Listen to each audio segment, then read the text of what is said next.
राम राम सभी को। My self नवीन कुमार, और आज हम जो बात करने वाले हैं गुजरात स्टेट पेट्रोनेट जीएसपीएल जिसका नाम है। इस कंपनी के अंदर में आज 20% का लोअर सर्किट लगा था और काफ़ी नीचे आज के दिन गिरा हुआ है। सो इसके पीछे क्या रीज़न है मेनली। सो जीएसपीएल काम क्या करती है पहले उसको समझना पड़ेगा। जीएसपीएल जो ये अपने जो जो गैस की लाइनें नहीं होती हैं, पाइप्स लाइनें जो वो बिछाने का काम करती है। सो इंफ्रास्ट्रक्चर क्रिएट करती है। और जब जो भी कोई भी कंपनी, जो प्राइवेट कंपनी हो चाहे सरकारी कंपनी हो, अगर उसको अपनी गैसेज कोई एक स्टेशन से दूसरे स्टेशन पहुंचानी पड़ती हैं तो इसका जो इंफ्रास्ट्रक्चर, इसकी जो पाइपें हैं उसको यूज़ करके वो ये काम करती हैं। तो उसके बदले इस कंपनी को रेवेन्यू देती हैं इसकी पाइपें यूज़ करने के मुकाबले दूसरी कंपनियां, चाहे वो प्राइवेट हों। तो जैसे अडानी है, अडानी भी इसकी जो पाइपें उनको यूज़ करता है, और जो सरकारी जो IOCL है, HPCL है, वो भी इसकी सर्विसेज वो यूज़ करते हैं। तो अब यहाँ पे जो इसकी जो गैस की जो प्राइसेस होती हैं एक जगह से दूसरी जो पहुंचाने की पाइप को यूज़ करने की, वो प्राइसेस जो डिसाइड करता है वो कौन करता है? PM। एक सेकेंड में आपको बता देता हूँ। जो प्राइसेस जो डिसाइड करता है वो नाम है petroleum and natural gas regulatory board, ये नई दिल्ली का। ये टैरिफ डिसाइड करता है। तो यहाँ पर हुआ क्या है कि यहाँ पे इस कंपनी ने जो जो टैरिफ भेजा था, ये जो GSPL है, ये हर हर साल इससे परमिशन लेती है कि इस साल हम टैरिफ इतना रखेंगे, और ये रिकमेंडेशन देती है। बाद में ये जो फाइनल टैरिफ कौन डिसाइड करता है, जो फाइनल पैसे कितने लेने वाले हैं ये लोग, ये डिसाइड करती है ये बोर्ड, जो कि सरकारी कंपनी है। अब यहाँ पे जो GSPL है कंपनी, इसने जो टैरिफ भेजा था कि अभी हमें जो टैरिफ बढ़ा देना चाहिए, लगभग 50 रुपये कर देना चाहिए, राइट। 50 रुपीज़ पर MMBTU कर देना चाहिए। बट यहाँ पे जो फाइनल हुआ है वो 18 रुपये हुआ है, ठीक है। तो GSP का रिकमेंडेशन गई थी 50 रुपये की और फाइनल हुआ है 18 रुपये। तो यहाँ पे इंक्रीज करने के बजाय जो टैरिफ रेट है वो डिक्रीज कर दिया गया है। और उसके पीछे जो PNGRB जो संस्थान है सरकारी, जो टैरिफ डिसाइड करती है, वो बोलती है कि वॉल्यूम कम हो गया है तो वॉल्यूम और कम ना हो, जिसकी वजह से जो कस्टमर्स हैं वो हमारे सर्विसेज को यूज़ करें, उसके लिए हमने टैरिफ को घटा दिया है। अब इसके 1 साल बाद में टैरिफ का डिसीजन होगा, नेक्स्ट कब बढ़ाना है, ये घटाना है और घटाना है, राइट। अब यहाँ पे जो जो GSPL का बोर्ड है उसको विद इन 7 दिन अप्रूवल देना है इन टैरिफ्स को, कि वो एक्सेप्ट करते हैं इन टैरिफ्स के रूल्स को। उसके बाद में ही ये टैरिफ्स डिसाइड हो जाएंगे। अब ये टैरिफ जो जो रेट्स हैं, टैरिफ क्या होती है? रेट होती है, जो कि पर MMBTU जो रेट है वो टैरिफ है। तो 18 रुपये पर टैरिफ इन्होंने रखा है, जो कि 1 मई से स्टार्ट हो जाएगी, राइट। अब इनके पास में 7 दिन में अप्रूवल इनको देना है। अगर ये अप्रूवल, अगर इनकी डिनाई कर देते हैं कि हाँ ये अप्रूवल नहीं मिल रहा है, तो फिर वो वापस रेट्स का रिवीजन के लिए भी भेज सकते हैं, इनके पास में ऑप्शन है, राइट।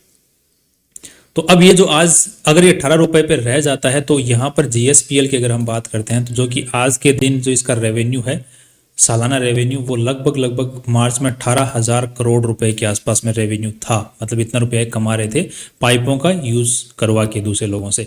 बट अब यहाँ पे ये तो था 34 के हिसाब से, अब इस साल ये लग रहा है 18 का करने वाले हैं। तो लगभग लगभग आप देख पा रहे हैं यहाँ पे 40% रेवेन्यू कम हो जाएगा। तो यहाँ पे जो रेवेन्यू है, जो मेजर सोर्स ऑफ रेवेन्यू इस कंपनी का ये पाइपों को यूज़ करवाने का ही था, तो यहाँ पे लगभग इस रेवेन्यू में 30% का डिक्रीज आने के चांसेस यहाँ पर दिख रहे हैं। जो कि 18,000 का 30% कितना होता है, वो अगर आप कैलकुलेट करके देखते हैं तो ये लगभग 14,000 के आसपास में ही रेवेन्यू इस साल रह जाने की उम्मीदें हैं, जो कि नेक्स्ट ईयर तक इफेक्ट डालेंगे। जो कि अगर इनके जो कॉस्टिंग स्ट्रक्चर है, 14,000 करोड़, कॉस्ट में कोई फर्क नहीं आएगा। जो एक्सपेंसेस ऑलरेडी कंपनी के खर्चा जो हो रहा है उसमें कोई फर्क नहीं आएगा, बट जो कंपनी कमाएगी उसमें फर्क आ जाएगा। तो जो कंपनी कमाई और खर्चा लगभग लगभग बराबर ही रहने की उम्मीदें हैं नेक्स्ट ईयर, जिसकी वजह से कंपनी के कमाई होने के जो चांसेस हैं वो यहाँ पर थोड़े कम दिख रहे हैं। अब अगर कंपनी दूसरे सोर्सेज के थ्रू अगर कमाई कर लेती है, that's again different thing. But यहाँ पर जो टैरिफ्स के घटाने की वजह से कंपनी के रेवेन्यूज़ के अंदर में बहुत बड़ा फर्क दिख सकता है, यहाँ पर बहुत भारी फर्क दिख सकता है। अगर यहाँ पे कंपनी का देखा जाए तो काफ़ी सारी जो एनालिस्ट कंपनियां होती हैं, उन्होंने आज के दिन ROC 26% है। मतलब जितना भी पैसा कंपनी ने लगा रखा उसके ऊपर 26% का रिटर्न कमा पा रही है। तो ये लगभग 11-12% के आसपास में पहुंच जाएगा, जिसकी वजह से आज गुजरात स्टेट पेट्रोनेट के अंदर में गिरावट देखने को मिली है। अब ये सरकार ने, सरकारी जो संस्थान है उसने ये फैसला क्यों लिया है, अब उसके पीछे रीज़न उन्होंने वॉल्यूम का बताया है कि वॉल्यूम कम हो रहे हैं, लोग दूसरे जो दूसरी कंपनियां हैं वो दूसरे मेथड्स की तरफ में शिफ्ट हो रही है, तो हमारे सर्विसेज को यूज़ करते रहें सस्ता मान के, इसकी वजह से शिफ्ट किया गया है। पर ध्यान रखिए यहाँ पे बहुत सारी कंपनियां हैं, प्राइवेट और सरकारी दोनों ही इस सुविधा का यूज़ करती हैं। जैसे अडानी हो गई, वो भी यूज़ करती है। बस यही इसके अंदर मामला है। अब यहाँ से ये और नीचे कितना गिर सकता है वो तो सर कहने की बातें हैं। अब यहाँ पे मुझे दिख रहा है कि अगर ये चीज़ टैरिफ इंक्लूड हो जाते हैं, इस साल इंक्लूडेड हो जाते हैं, तो लगभग लगभग इसका स्टॉक और भी नीचे तक गिर सकता है, देयर आर चांसेस। क्योंकि जब कंपनी कमाई ही नहीं करेगी तो फिर कंपनी का शेयर ऊपर किस बेसिस पे भागेगा। अब इतने दिन भागी इसलिए रहा था कि कंपनी की फिक्स कमाई चल रही थी और इंफ्रास्ट्रक्चर का यूज़ हो रहा था, कमाई अच्छे से इस बार चल रहा था कि 34 रुपये की भी चल रही है और 50 रुपये के ऊपर इंक्रीज हो जाएगा तो इसकी कंपनी की कमाई बढ़ जाएगी। यहाँ उल्टा कमाई बढ़ने की बजाय घटा दी है सरकार ने, तो इसकी लंका लग गई है।